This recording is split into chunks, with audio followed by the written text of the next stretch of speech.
Hi friends, welcome back to my YouTube channel. This is a very long and overdue video of my Madrid, Spain travel journal flip through. I am more active on my Instagram page at 𝘎𝘕𝘬𝘳, so if you're interested to see more details about my travel journals, stationery hauls, and just everything journal related, I do recommend you to go follow me there, and you'll get a lot of everyday content from me there. Now for the real reason you're here, a flip through of my Madrid travel journal. This is my first time using a full insert for one specific location. My first travel journal held about 3 to 4 cities, and this one I decided to do only for Madrid because I was able to get my hands on this Madrid insert. I believe you can only purchase it in Madrid unless you buy from a reseller. My favorite part about this insert is that the front cover includes so many things special to Madrid, such as landmarks and different foods.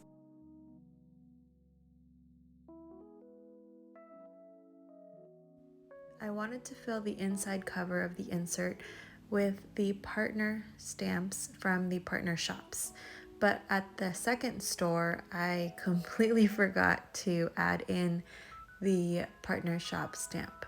And I don't have any extras. I already journaled with a few of my extras and gave some to friends, so this will just have to do.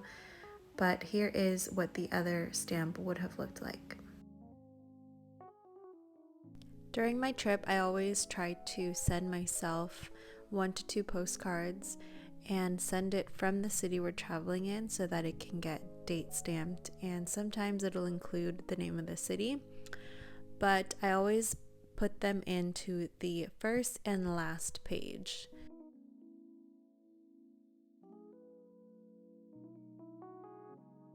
So my husband and I are huge foodies, so a lot of my travel journals are based around food and spreads about food in that city. So these first 2 spreads are about a ramen restaurant that we tried. It's sort of become a tradition for the first travel day for us to find ramen. And it's like a comfort food. After all that traveling, you just want something to really fill you up and be worth that long travel day.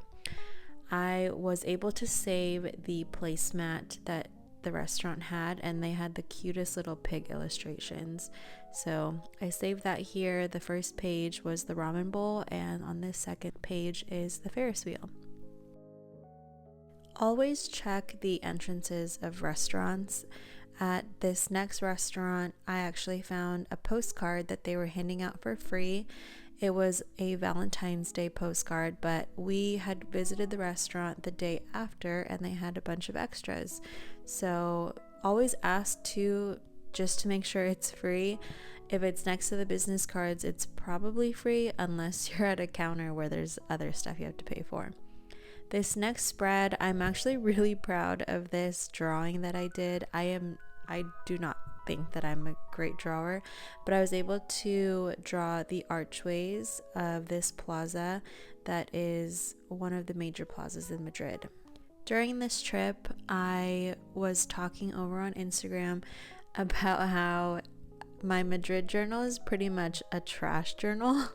I just kept all this stuff to possibly use as ephemera. So you're gonna see napkins, you're gonna see wax paper that food was on, and I made sure it was very, very clean before using it in my journal. But some great ephemera to use too are receipts and pamphlets.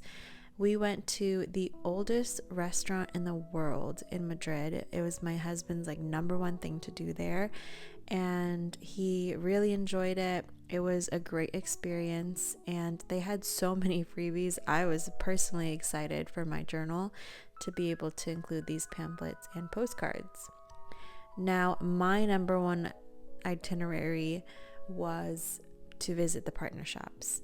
Madrid is so lucky to have 2 in one city. It's pretty rare for there to be a partner shop in a country at all, let alone 2 in one city. So this was really a treat. I recommend that you go over to my Instagram and see the reel of my visit to 𝘎𝘕𝘢𝘳𝘬𝘳. For these pages, I used the packaging from the items that I purchased, as well as the receipt, and just journaled about my experience there.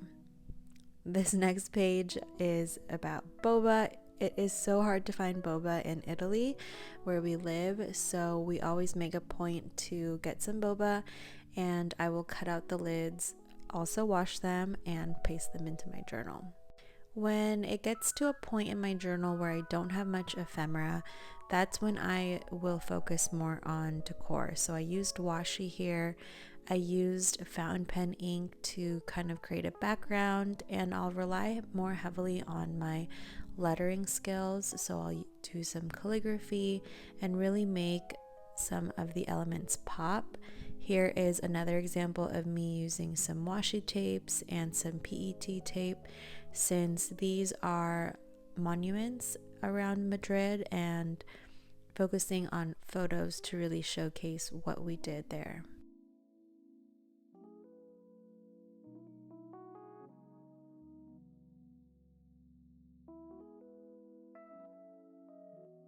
Now here we are to the second partner shop. The partner shops really do take a few pages in my travel journal because they were the most exciting part of Madrid to me.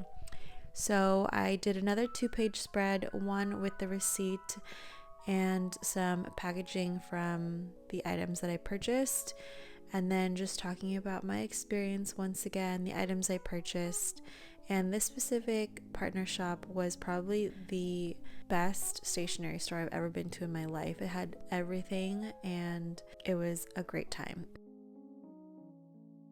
One of the things I was told to go visit in Madrid or try was Sanguinis Churros and Chocolate. It is probably one of their most famous locations to try and experience churros and chocolate. Here is another way you can kind of spice up your travel journal pages. I didn't have ephemera. I didn't have very many pictures to feature one of the monuments, and so I did kind of a watercolor drawing, but I used fountain pen inks. This next page I didn't do very much writing. This was a place that my husband went to eat at, and me and the kids didn't go. Instead, I went to a cafe to enjoy some me time, and actually the restaurant that my husband went to was just very crowded and standing room only, which is why me and the kids did not go.